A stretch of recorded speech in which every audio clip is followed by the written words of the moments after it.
സൂത്രൻ. എന്താടോ ഒരു വിഷമം? ഒരുത്തൻ എന്നെ മണ്ടൻ എന്ന് വിളിച്ചു, അതും ഒരു കഴുത. ആ വിളിയൊക്കെ കുറേ കേട്ടതാ. എന്നാലും ചിലപ്പോൾ ഒരു സങ്കടം വരും. പാവം. എടോ, എല്ലാവർക്കും ബുദ്ധിയുണ്ട്. ഉള്ള ബുദ്ധി കൂട്ടാൻ ടെക്നിക്കുകളുമുണ്ട്. ഉണ്ടോ? എങ്കിൽ എനിക്കും കൂട്ടണം. അധികം കൂട്ടണ്ട, കുറച്ചു മതി.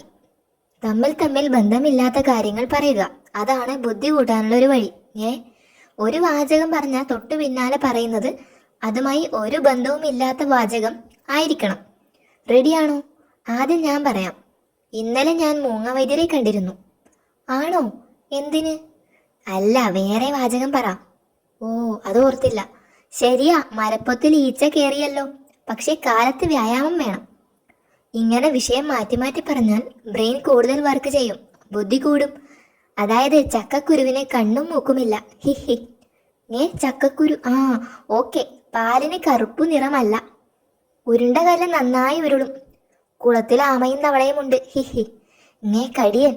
എന്നെ തല്ലാൻ പ്ലാൻ ഉണ്ടെന്ന് കേട്ടു, ഒളിക്കാം. ഇനി താൻ പറ. മിണ്ടാതിരി കടിയൻ. ഓക്കെ. കുളിച്ചാൽ തല നനയും. മിണ്ടാതിരിയടാ കടിയൻ. അത് താൻ പറഞ്ഞതാ, മാറ്റിപ്പറ. മിണ്ടാതിരിക്കാൻ. തനിക്ക് മാറ്റി പറയാൻ പറ്റുന്നില്ലേ? സൂത്ര, തന്റെ ബുദ്ധി പോയോ? അയ്യോ അയ്യോ. മണ്ടൻ എന്നും മണ്ടൻ തന്നെ ആയിരിക്കും. ഹാവു, സൂത്രന് വിഷയം മാറ്റി പറയാൻ പറ്റി. താങ്ക് യു ചേട്ടാ. ചേട്ടന്റെ ഇടി കാരണം സൂത്രന്റെ ബുദ്ധി തിരിച്ചു കിട്ടി.